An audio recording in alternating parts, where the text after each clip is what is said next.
Oh, in the box. There it is. Hey, we back. Another Friday. Hey, it's on and popping. How you looking? How you feeling, Danny? What's up with you? Hey, we made it. That's all I can say. We made it. Another Friday. Another Friday in the box. Falcons done got to win, though, bro. Falcons done got to win. Man, Jacksonville, they ain't play nobody but the Panthers, man. High schools in Jacksonville can beat a doggone. Why you got to get on the show on that foolishness already? I'm just saying. Look, bro. We got to win, bro. We got to win. All right.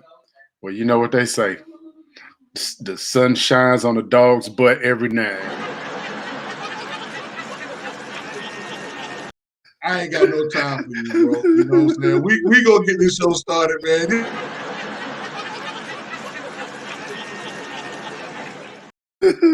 Stupid, man. I'm not finna do this, dude.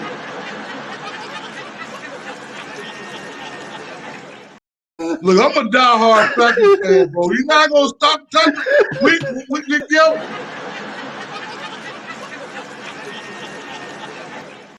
I can't breathe.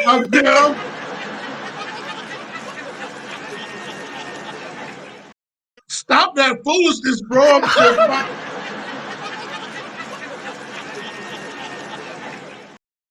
You're not gonna keep laughing at my team, bro.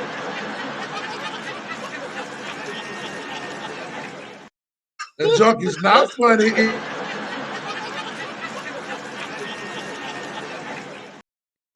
Bro, look. All right, look. Let's have a serious moment. Okay. I'm trying. I can't even.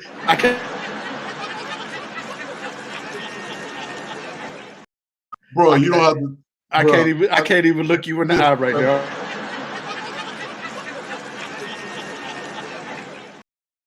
Hey, listen, man, we got a great show.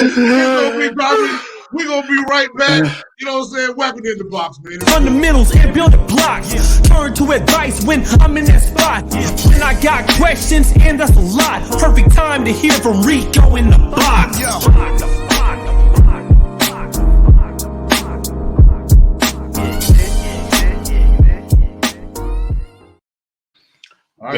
Best theme in podcast history. Man, look at here, man. What's up, Demetrius, man? That's who you hear, man, on that intro, man. Demetrius right there, man, my dude right here. You know, we got a great show. We got a great show. Brandy, what's going on? What's going on with you, Brandy? Hey, what's Brandy. happening with you, sis? Glad to have you, sis. Glad to have you. We got a great show. We got Big Phil, man. So, of course, man, what's going on? What's happening with you? Of course, Big Phil, man, he's a worship singer, and they had church, man, on Friday, man. So I'm pretty sure they probably be doing something virtual. So he's going to be on. And before we get rolling, man, we're going to kind of run through some housekeeping things. Your artist, Demi Day, talk about it, man. Hey, Demi Day, her mixtape, Heart Turned Gray, debuted today, and we crushing it, and very proud of her, very proud of the work that she put in, and people are being very, very receptive to it. So if you like some good hip hop, you like some authentic music, check her out on all digital platforms: Spotify, Apple Music, Deezer, Tidal. It's out there, man. Go check it out, and send me a message and let me know what you think. So Big Phil said he was at this dinner, man. He can ready to log in at the same time. We got a comment. Hey, what's going on, man? What's up? What's up, Cash? Glad to have you, bro. Glad you're in the house, man.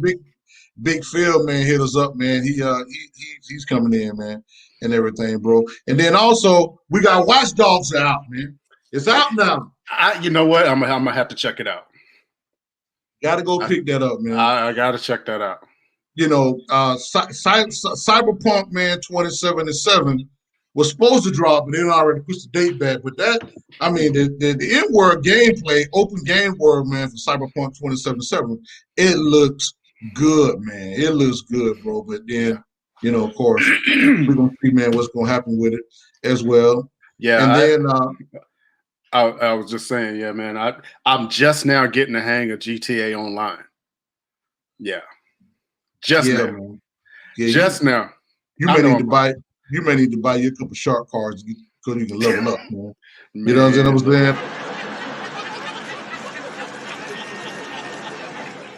My dude kept getting shot, man. I couldn't get it. I couldn't.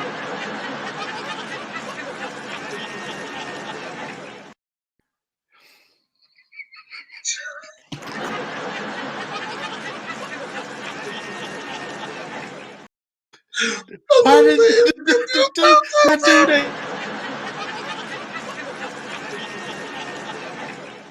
I'm just saying, man. That dude ain't got no ears, man. What, man? This is better. I'm trying to keep my composure.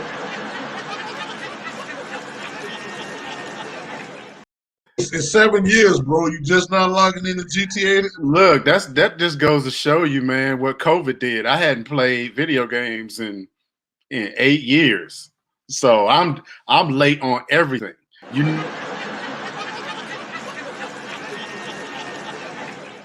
You know, I was playing Red Dead Redemption there real heavy earlier this year. I had never seen it before. Man, boy, look at here, and we got my dude Phil, my guy, in the house, man, boy.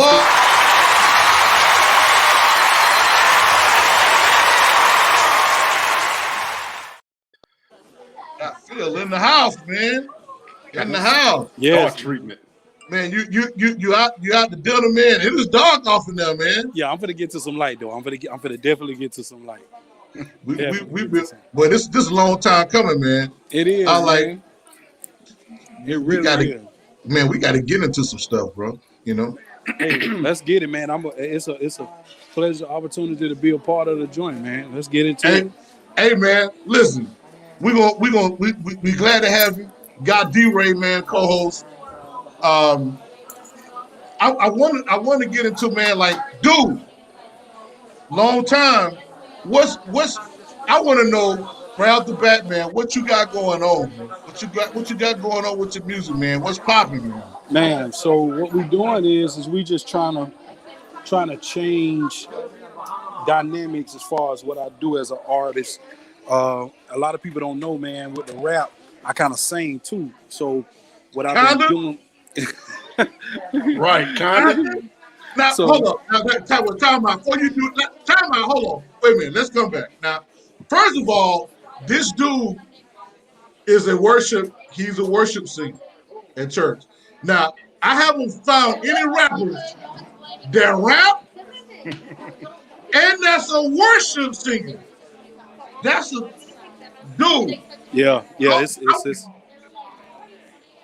I want you to finish telling what you're gonna do with the music. I want you to come out. Let's talk about that, man. Go ahead. So yeah, that's what we're trying to do. We're really just trying to make sure that we kind of segue into that what you want to talk about a little more. We're not gonna hit them across the head like immediately, but I'm just trying to float into the vein of, letting people hear me vocally and play around with it a little bit, flirt with it a little bit, still give you some rap, still give you a little urban feel, but we just gonna make good music, man. So I'm currently working on the project right now.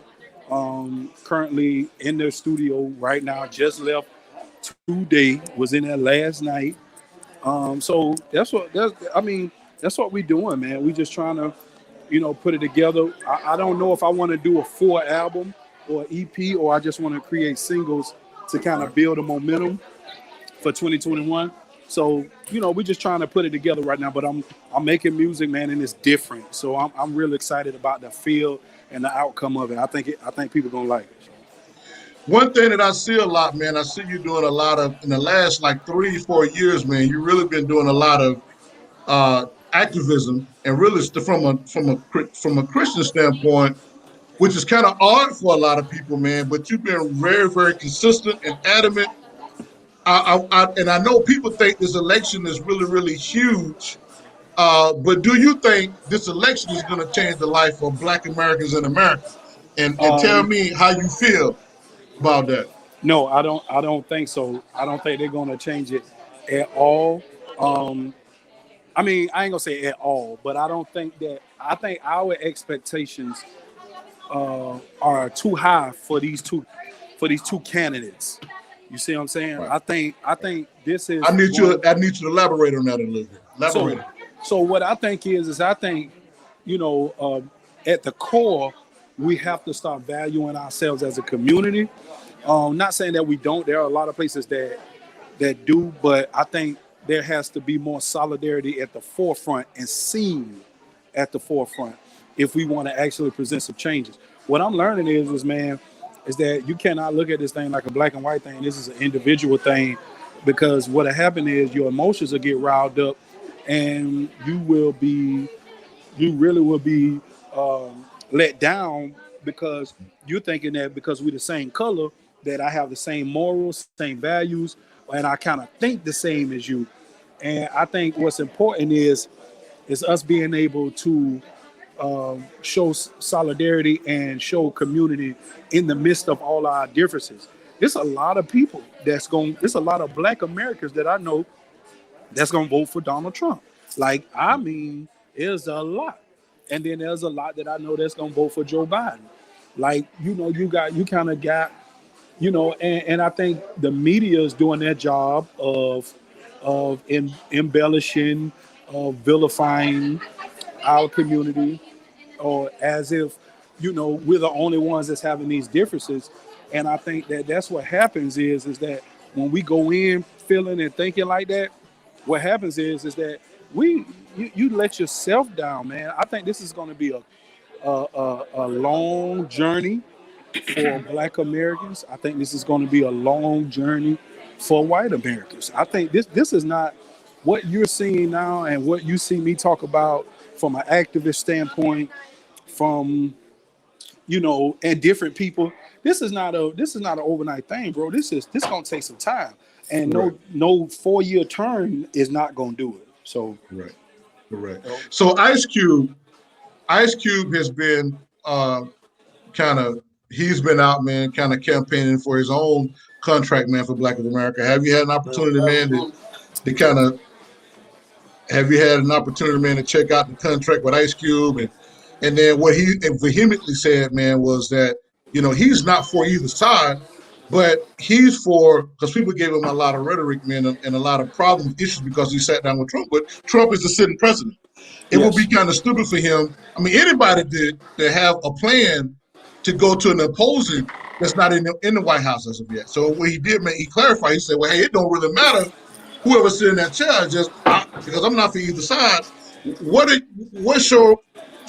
What's your state? How do you feel about that contract? And do you think that contract, because he's talking about the private sector, he's talking about the public sector as well. What's your take on that? Well,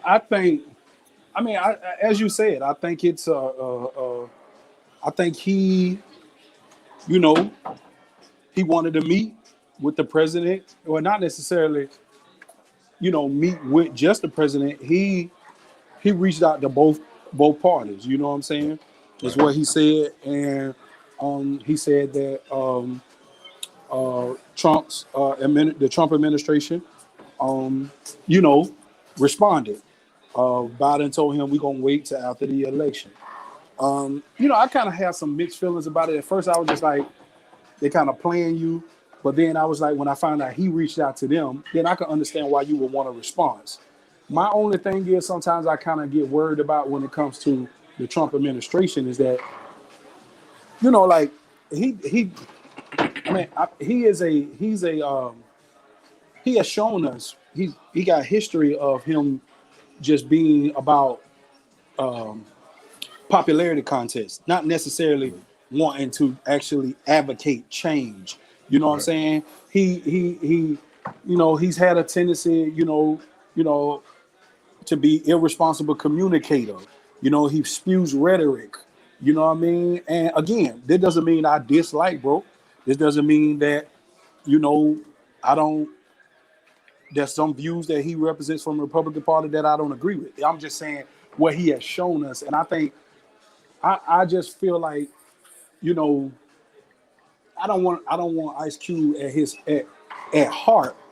See, again, it goes back to the emotionalism. It goes back to at heart. your best. Emotionalism. Yeah, like it goes back to your heart and what you want for your people. He just not going. I don't think he feels the same way, and I think he's just using you, to get voters, like voter bait, and which in the same breath, hell, if he was to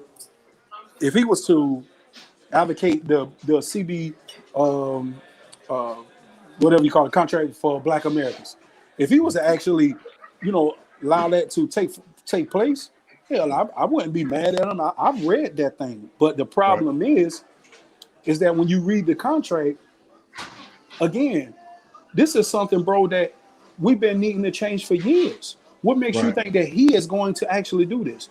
When you say disparities, when you use words like disparities, that's not a now thing. That means that this has been going on for ages. You see what I'm saying? But now listen, Lamont just said something I think is important. He said, but then Cube just admitted to turning down an interview with Kamala Harris because he didn't want to meet with a group of other artists. I agree with Cube turning it down. What you think? How you feel about that? Because he has his own plan and he doesn't want to, get in the midst of that. I think what we can't afford to do is allow media to kind of spin that a certain way. You see what I'm saying? That's what they're doing. You put a headline out. Ice Cube didn't want to meet with the other rappers or other guys. He didn't want to sit down with Common, because we know that Common is advocating right now for the Democratic Party. He's going on tour. He was just here in Jacksonville, Florida.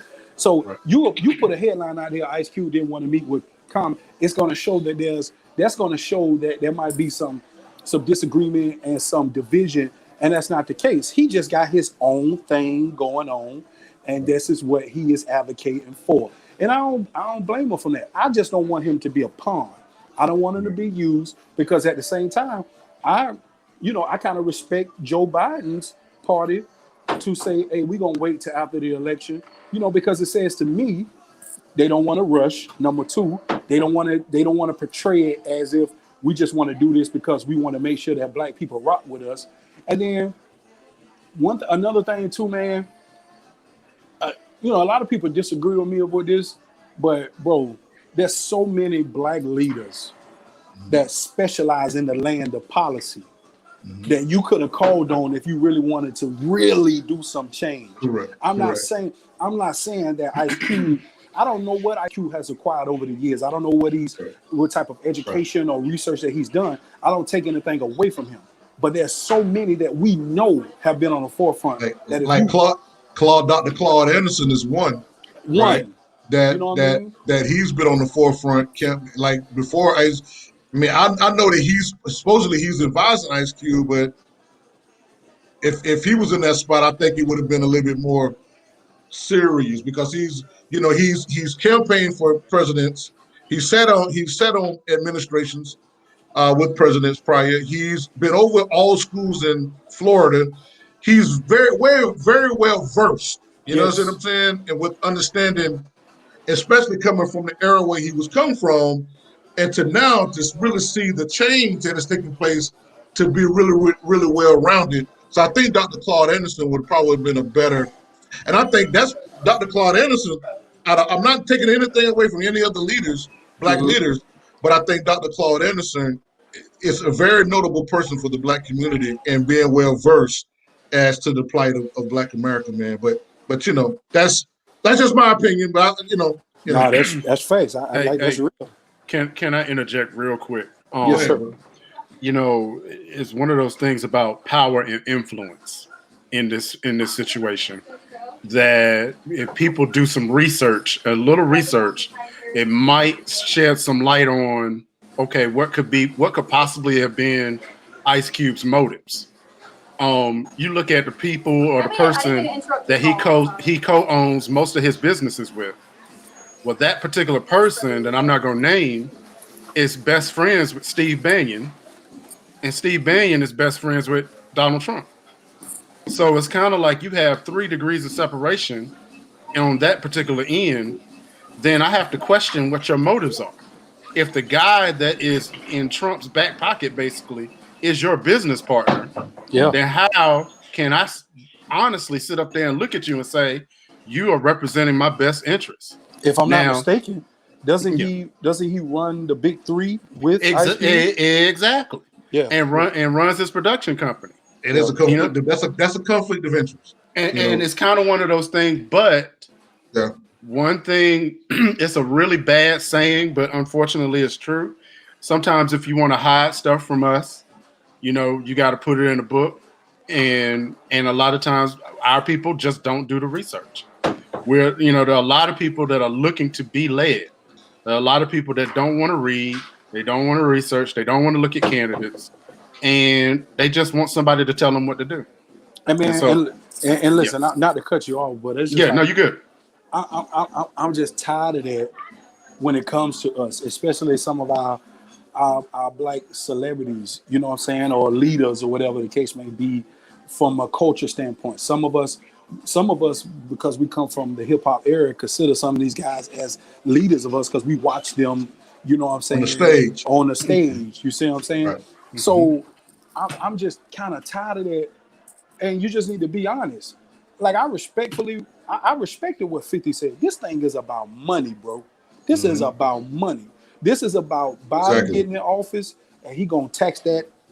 You know what I'm saying? Like, straight up and down. But Republicans have taught you for years how to finagle your taxes, where you ain't got to worry about that. Like, I heard, you know what I'm saying?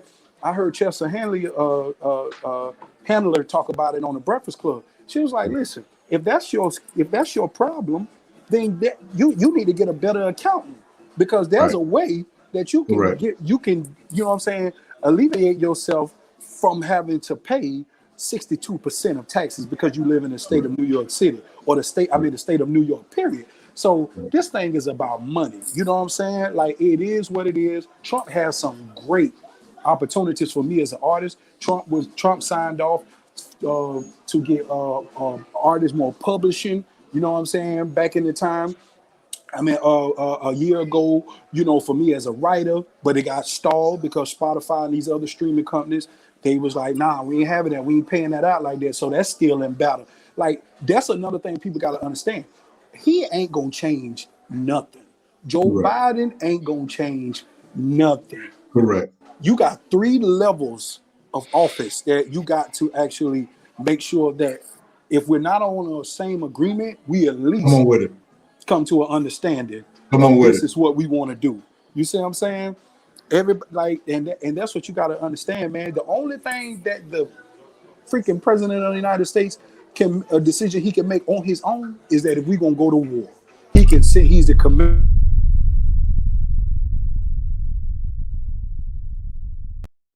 President don't run the country. Yeah. There you go, bro. He don't.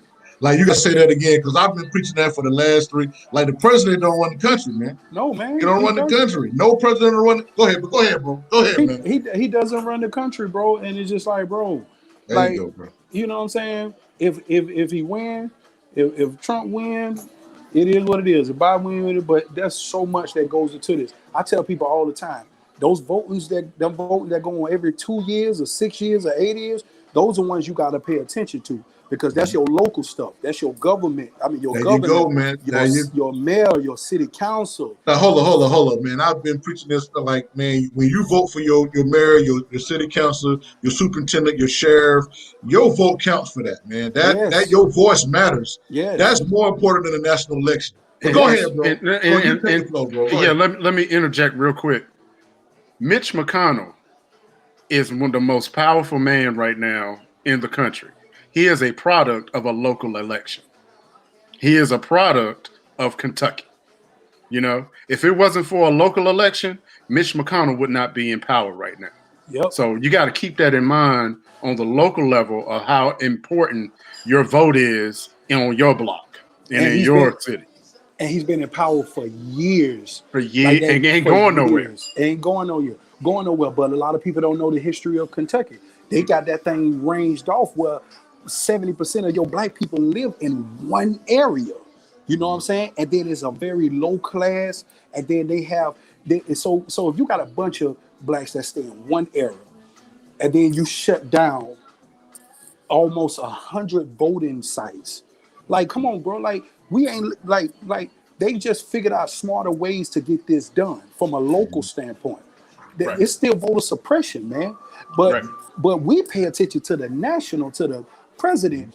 Man, I'm in my 30s, bros. And if I be honest with y'all, I still don't know if my vote really counts for a presidency. I know it does. Doesn't. I know it does Right, for on locally. local. Yeah, it Yeah. doesn't.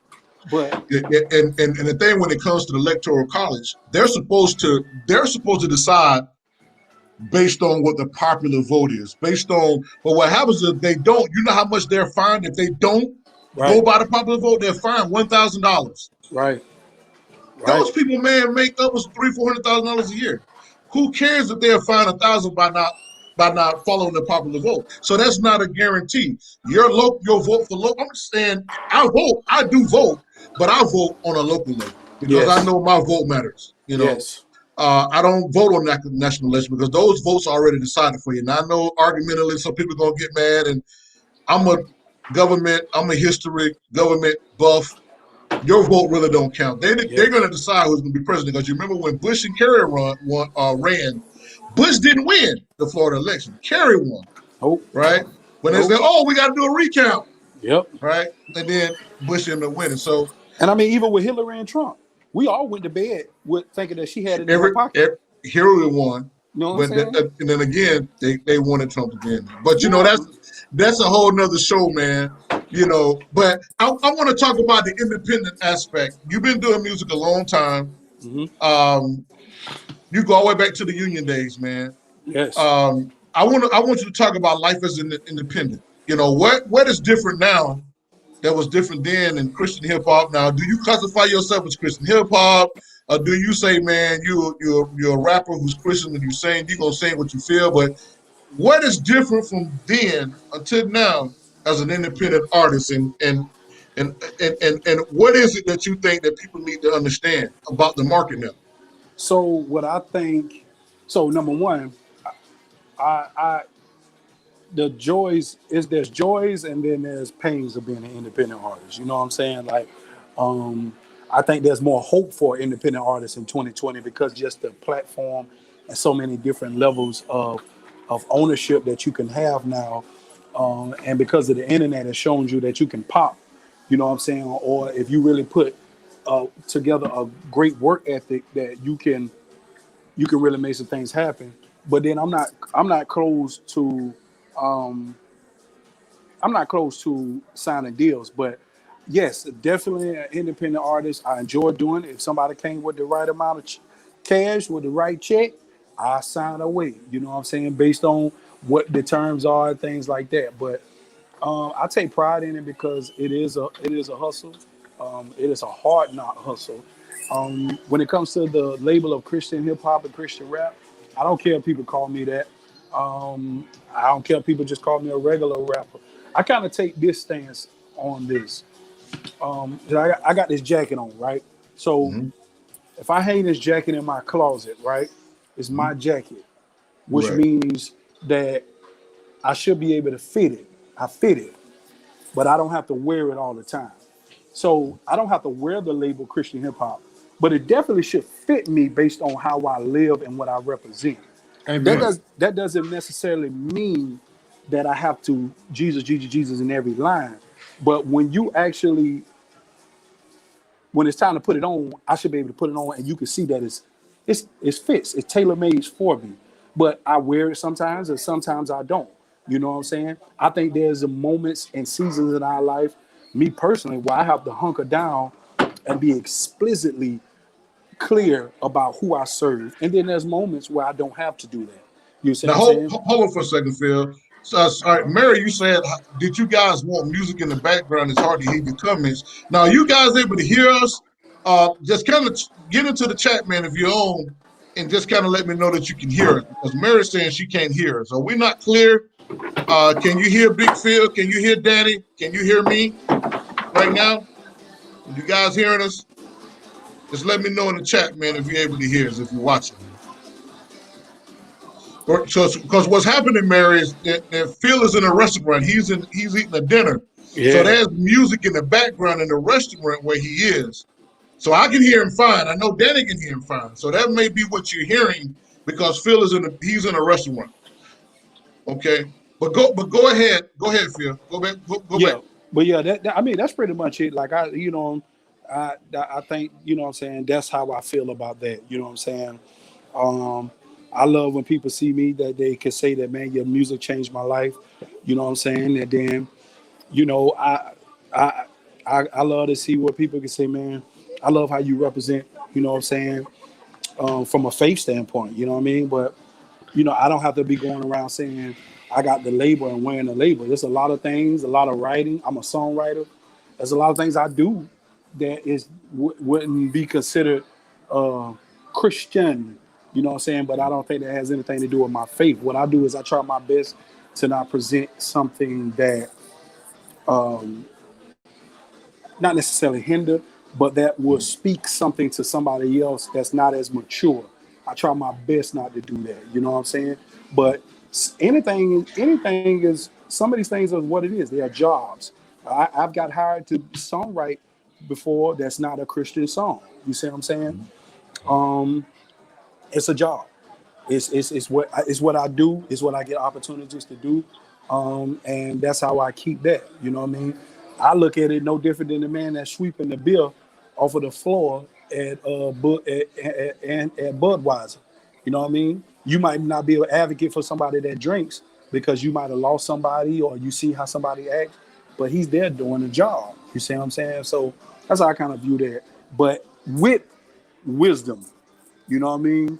I take pride in not calling women out their name and presenting character that God may not be pleased with. So as an independent artist, man, you know, how important is it for you to own your music? Because when I go back, if I kind of reverse a little bit back, say you get a deal. Because right now we're looking at the industry, and Danny, we're gonna jump into a couple music business topics that he pulled. But right now, what's going on? A lot of these companies, man, are signing artists because nobody's buying records per se. So they're leveraging streaming. They're taking your streaming royalties and they're taking ownership of the music. They're not giving artists masters. How do you feel? Do you feel in your, because everybody's different and we have to respect everybody's opinion. But how do you feel if somebody give you, because right now, you know, if somebody sign you and say, well, hey, I'm gonna give you, you know, $50,000 a year for the next 10 years, you start doing music, right? You get you get access to better tools. You get access to better producers. You get access to better marketing. But they say, okay, I'm gonna give you $50,000 a year, you know, for the next 10 years, right? And your music end up generating millions. How does that make you feel saying that, okay, I got a consistent income of 50,000 and now I'm in a 360 deal because I gotta break off deal my show money, my endorsements, you know, any type of you know, any money that comes in, I have to kind of break them off. Do you feel that $50,000 a year and being signed and having access to a bigger machine when they're gonna own your legacy? Where's the balance and how do you rationalize or how in your mind how do you live with that? I don't, and I don't sign that deal. Like that's the that's the hard thing about it when it comes to people being independent artists. But I've been so groomed in it that now I don't have a problem that if I got to go work a 9 to 5 to fund me, I will, because I refuse to give somebody millions of dollars simply because I know they're gonna take care of me for the next 10 years for little to nothing. You see what I'm saying? That $50,000 is not changing my life. It is not. You know what I'm saying? Now it is giving me a stable income, and I appreciate that. That's more money than some people make working, you know, in a lifetime period.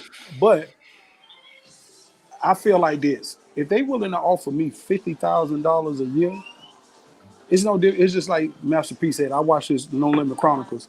He said when that man offered me $1 million and hadn't really seen a whole lot of what I did, just a little bit, and he was willing to offer me $1 million.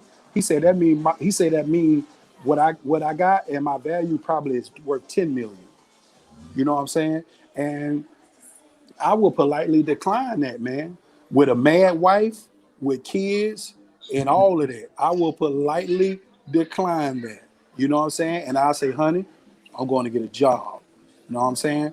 Because I still believe in what I do, and I refuse, or I got to finagle that contract a certain way. I think it's just not wise to do anything beyond a year to 2 years nowadays. It is not wise at all. Right. They used to do them prison sentences back in the day. Def Jam was good for, Universal was good for, mostly everybody. They do 5 years, 10 years. You know what I'm saying? LL Cool J was a product of that. LL did 10 years. He did he was in his same deal for like 10 years. You know what I'm saying? And generated all that money for Def Jam, changed the culture of hip hop music. He the one that made it cool to talk about ladies in hip hop music. You see what I'm saying? So I just don't think I would do it. I think it would just have to be on a year-to-year case, on an album-to-album case, or a song-to-song case. I see a lot of artists doing that now. They're doing a certain amount of songs for a certain amount of years, you know what I'm saying, or a project. We're gonna do this. I turn my masters in for this amount of money. You see what I'm saying? But there's a lot of artists that are buying back their masters. You had rest in peace Nipsey Hussle. He had him. He was able to buy his masters back before he passed away. You know what I'm saying? You have a lot of artists that's trying to do that now. You got artists like 2 Chainz that it's like, hey, I need mine. You know what I'm saying? Some you can buy back, some you can't, because it is what it is. I see Kanye is trying to work with his artists to offer them, you know what I'm saying, some of a bigger percentage for their masters, even if he doesn't give them the whole thing. I don't think Kanye gonna get his masters back. And if they gave this joker 12 million, he's the only cat that ever got $12 million advances. Like, bro, you're not getting no money back. You know what I'm saying? He don't need it, but he ain't getting it back. You definitely ain't getting it back. I got a question. That I want to ask. I know I'm gonna get in trouble when I'm asking this question, but I'm gonna let you be Phil, because I love you, man. Years, man. You've been one of them cats who's always been consistent. You don't swip swap, man. And I'm a funny cat, man. I don't really rock with cats to swip swap. But how do you feel about a rapper having a ghostwriter, right? You're a rapper. And because being a rapper, it's about your intellect and you putting your own words on paper and you're doing it. And that's part of being a rapper, is you coming to the paper with your words. Now, we know, and we don't have to drop names, try to put nobody out, but we know a lot of celebrities, a lot of famous rappers use ghost rappers. Talk to me about why it's good, why it's bad. What can you do and still be considered a great artist? And what can't you do and still be considered a great artist when it comes to people writing your music for you as a ghostwriter? Talk about that. I honestly, Rico, I think people don't care no more. I think we're just in a different age now where they don't care.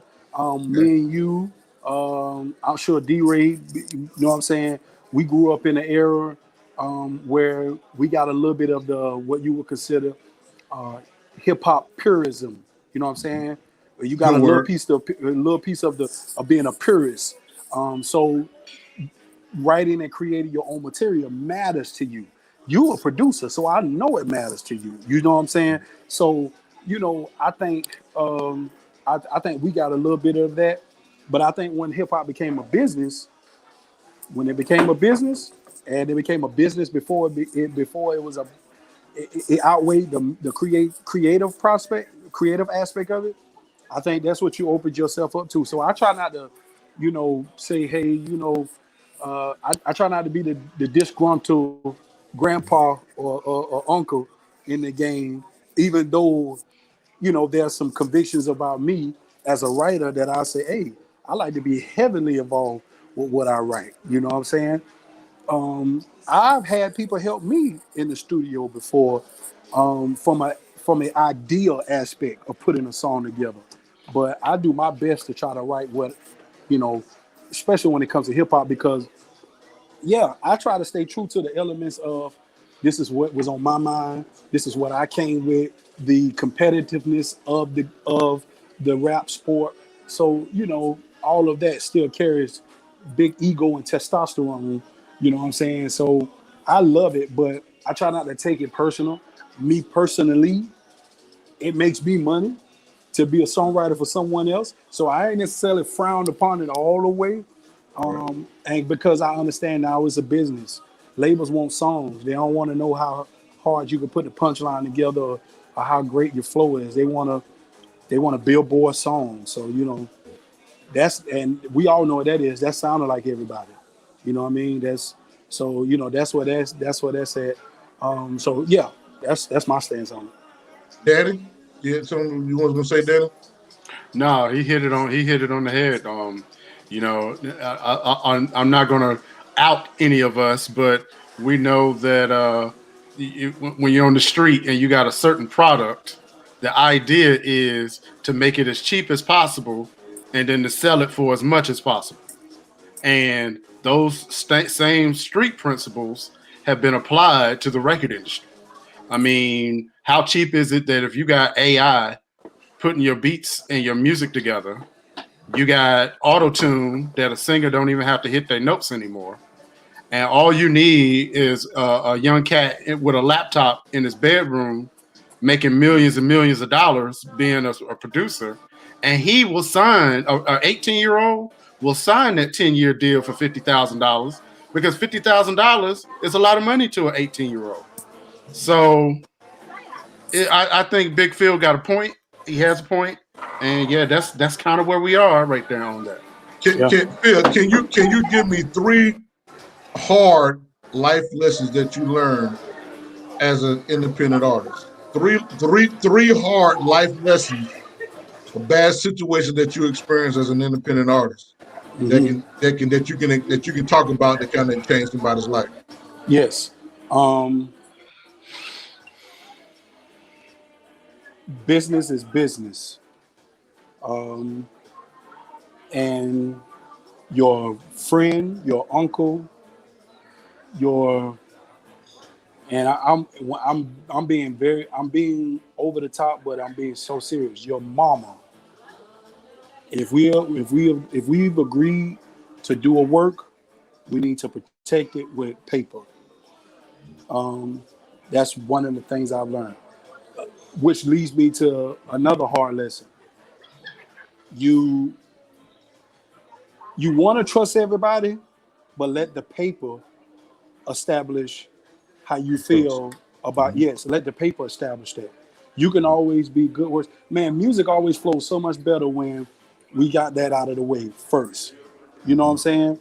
Or when your manager handles it and you ain't got to handle it. You know what I'm saying? You can find somebody else to be a jerk for you, or find somebody else to put the fire under somebody for you, if that's not your thing. It is definitely not my thing, but it's something I've had to acquire over the last 5 years because I'm getting older. I'm trying to make my own decisions, make my own moves in certain things, and I've learned to say, hey, this is what I can do, this is what I can't do. Not necessarily trust no one, but you need to trust that's just a word we got to be careful of. And then number 3, I would probably say is, if you don't work, if you don't put into it, you can't expect nothing out of it. Like, if you don't work hard, if you don't create a level of consistency, it ain't gonna mean nothing. It don't come overnight. You very, very rarely get Old Town Roads. That happens once every blue moon, where somebody makes a song and it just takes off. You know what I'm saying? You gotta work. You gotta work hard. So basically, man, we're gonna get ready to do this little news, man. Hold tight, man. We're gonna come right back, Phil. Stay.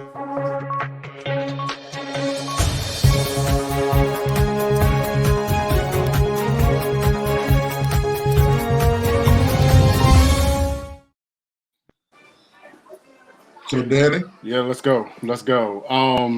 In music news, over in the UK, they are saying that before the end of 2020, 170,000 jobs are going to be lost in the live music industry.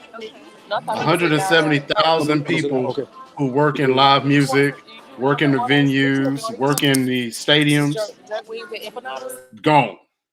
So the question is, when do you think live music is going to come back? Is it going to ever come back? Well, I think, man, with COVID, everything is up in the air, man. With COVID, man, we don't really know what COVID is going to do. Mm-hmm. You know, what about you, Phil? How do you think live music is going to come back? What do you think about with 170,000 people losing their jobs with live concerts? What do you think is going to happen with live music? Yeah, I think live music gonna come back. I think it's just, you know what I'm saying. We gonna be creative, and we gonna find creative ways to make sure that it goes on. You know what I'm saying? I think it will come. I think it's definitely coming back. I just think it might take a little time longer than others because so much of other stuff comes with having a live concert. It ain't even just the concert itself. It's the after parties. It's the flying people here and there. It's the people traveling on the road. It's the bathroom probabilities. You know what I'm saying? It's having 20 people in one bathroom at one time. Like it's so much goes into a live aspect.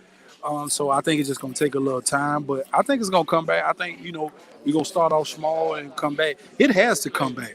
Like it is a funding machine, not only for artists but for promoters.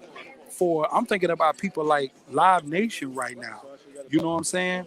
I'm thinking about people like MGM Studios and Disney Studios. You know what I'm saying? That put on these concerts. I'm thinking about House of Blues. You know what I'm saying?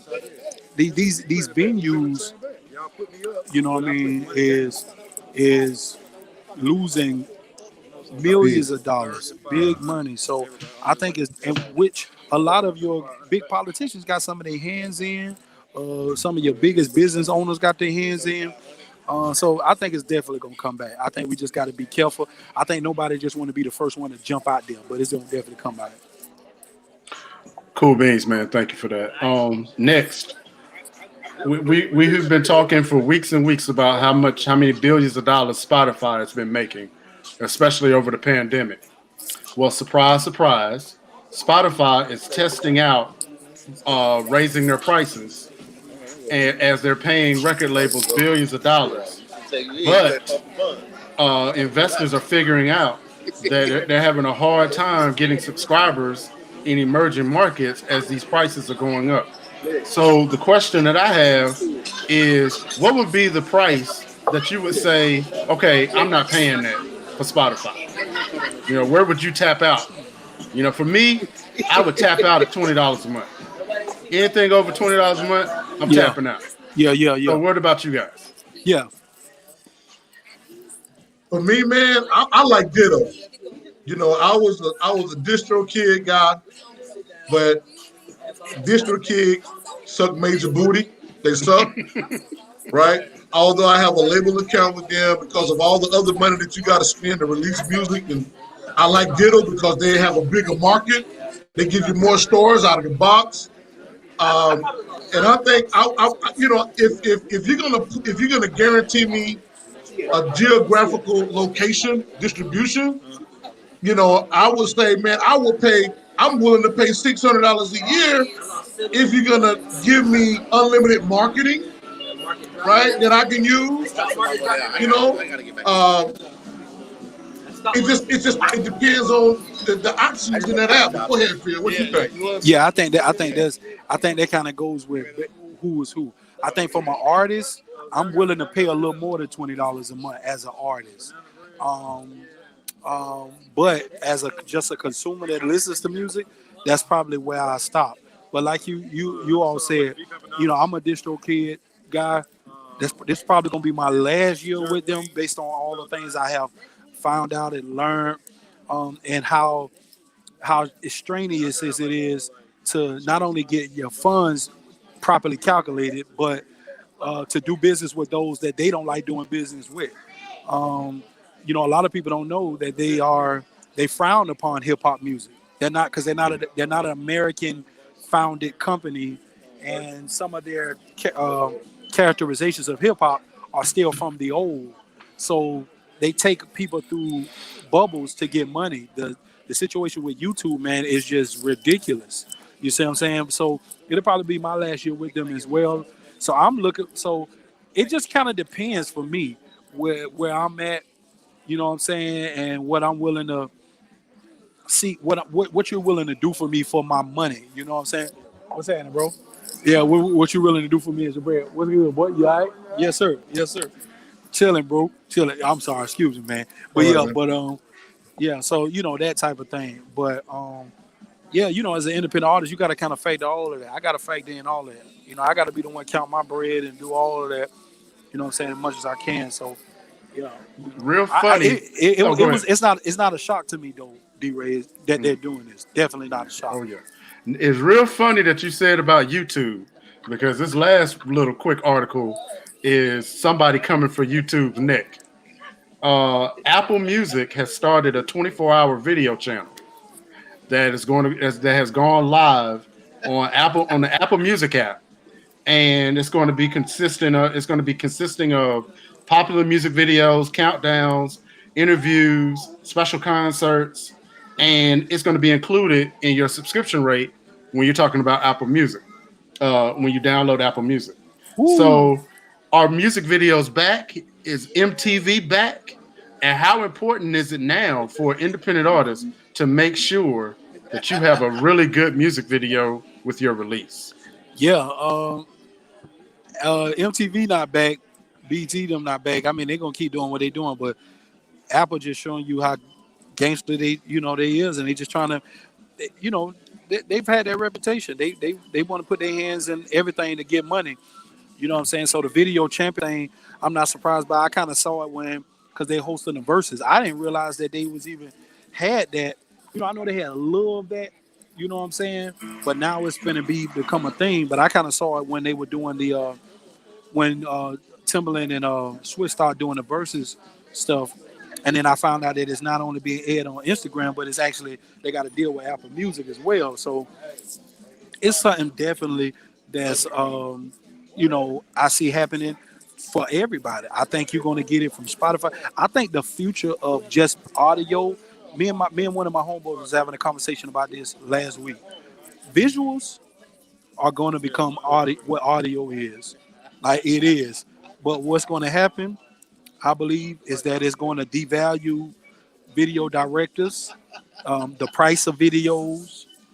I think they're going to go through what we went through as artists. I think that's and as producers. Yep, and as producers, I think you're about to see what happens to everybody else. So, especially with the apps and the programming and people being creative. The phones, yeah, man. Yeah, the phones, man. Like having a phone, my homeboy shoot with an iPhone and just put all his money into the editing system, the editing process. You know what I'm saying? Mm-hmm. Like, hold on, bro. Hold on. I got you. Yeah, he put all of it to the editing process. So, that's, man, it's bound to happen. So, yeah.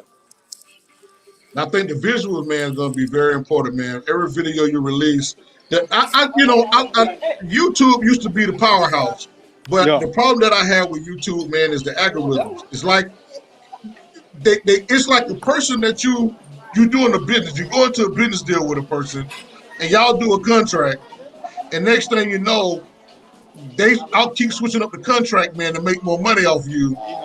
They won't ever allow you to make money. And as soon as you start making money, they switch up the contract so that you can still, be a slave, in a sense. That's the problem I got with YouTube, man. I don't know if y'all feel like that, but I feel like that, man.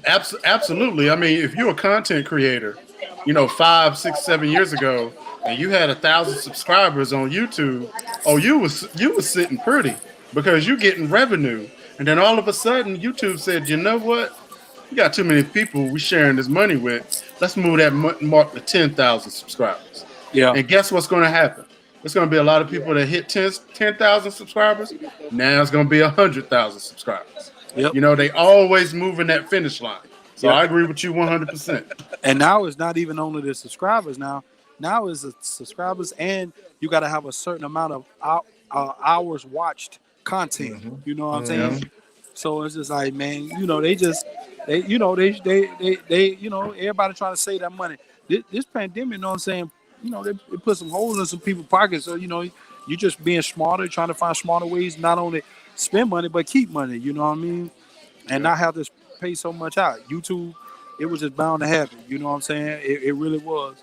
I'm looking forward to how the terms and conditions of TikTok gonna change it, because just the revenue and that is produced in just America alone. And then this is a worldwide app that's just crazy, which is why they were trying to do some of what they would do a couple of months ago with trying to stop the number of people from actually downloading it, because it's generating funds like crazy. So, it's just one of them things, man. I'm looking forward to see how it's gonna change too. So yeah. So man, listen, Phil, before we let you get out of here, man, we almost done. Time is running out. We always play this game called 10. I'm gonna ask you, it's gonna be either or. It's off the top of the head. You can't think about it. We just want to hear your answer. So I'm gonna say it's gonna be either or. It's whatever comes in. There's no right or wrong answer. It's just how Big Phil thinks. All right. So All right. Malcolm X or Martin Luther King? Martin Luther King. Biden or Trump? Biden. Big Sean or Young Dolph? Big Sean. KB or Derek Minor? KB. Would you rather have $200 million with 8 years to live, or $1 million with 10 years to live? First one. 200 million with 8 years to live? Yes. Okay. Porsche truck or Toyota Camry? Porsche truck. J. Cole or Kendrick Lamar? J. Cole. Dave East or Game? Game. Nipsey Hussle or Tupac? Nipsey. Would you rather make $50,000 per year as an entrepreneur, or $100,000 as an employee? $50,000 a year as an entrepreneur. There it is, man. There it is, man. Good job. Good job. Good job, man. We gonna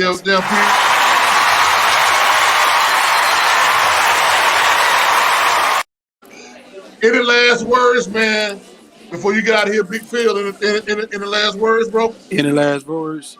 Go out and vote, man. Go vote. You know what I'm saying? And be safe out there. Still, do what you need to do, but go vote. What about you, Danny? Hey, I appreciate the insight, Big Phil, man. I'm a new fan of yours. I'll be following you on social media platforms, man. I want to follow what you do and the moves that you make. I really appreciate your insight tonight. Appreciate you, man. Appreciate y'all having me, man. And hold on, man, before you hang up, man, Phil. Okay. Listen, we appreciate you, man, for checking us out on In the Box, man. We're gonna be back again every Friday. Don't forget Just Life. We're gonna be back on Just Life in the first Sunday in December. We got some big things, man, coming. Share the show out if you can. You can check us up on Roku and Amazon. This show is gonna be there. We want to say God bless and good night. Yeah.